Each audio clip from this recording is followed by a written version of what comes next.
ಇಂದು ಮೇ 17.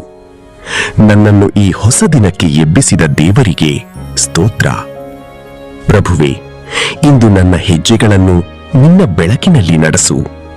ನನ್ನ ಮನಸ್ಸಿನಲ್ಲಿರುವ ಎಲ್ಲಾ ಆತಂಕಗಳನ್ನು ದೂರ ಮಾಡು. ನನ್ನ ಹೃದಯವನ್ನು ನಿನ್ನ ಸಮಾಧಾನದಿಂದ ತುಂಬಿಸು. ನಾನು ದುರ್ಬಲನಾಗಿರುವಾಗ ನಿನ್ನ ಶಕ್ತಿಯೇ ನನ್ನ ಬಲವಾಗಿರಲಿ. ನನ್ನ ಕುಟುಂಬವನ್ನು ನಿನ್ನ ರಕ್ಷಣೆಯಲ್ಲಿ ಇಡು. ನಮ್ಮ ಮನೆಯಲ್ಲೆಲ್ಲ ಪ್ರೀತಿ, ಆರೋಗ್ಯ ಮತ್ತು ಸಂತೋಷ ನೆಲೆಸಿರಲಿ. ಪ್ರಭುವೇ, ನನ್ನ ಕೆಲಸಗಳನ್ನು ಆಶೀರ್ವದಿಸು. ನನ್ನ ಪರಿಶ್ರಮಕ್ಕೆ ಫಲ ಕೊಡು. ನನ್ನ ಭವಿಷ್ಯಕ್ಕೆ ದಾರಿ ತೆರೆ. ನನ್ನ ವಿರುದ್ಧವಾಗಿ ಬರುವ ಪ್ರತಿಯೊಂದು ಕೆಟ್ಟ ಯೋಜನೆಯನ್ನು ನೀನೇ ರದ್ದುಗೊಳಿಸು. ಇಂದು ನಾನು ಮಾತನಾಡುವ ಮಾತುಗಳು ಇತರರಿಗೆ ಧೈರ್ಯ ಮತ್ತು ಆಶೀರ್ವಾದವಾಗಿರಲಿ. ನನ್ನ ಜೀವನದಲ್ಲಿರುವ ಕತ್ತಲೆಯನ್ನು ದೂರ ಮಾಡಿ ನಿನ್ನ ಬೆಳಕಿನಿಂದ ನನ್ನನ್ನು ತುಂಬಿಸು.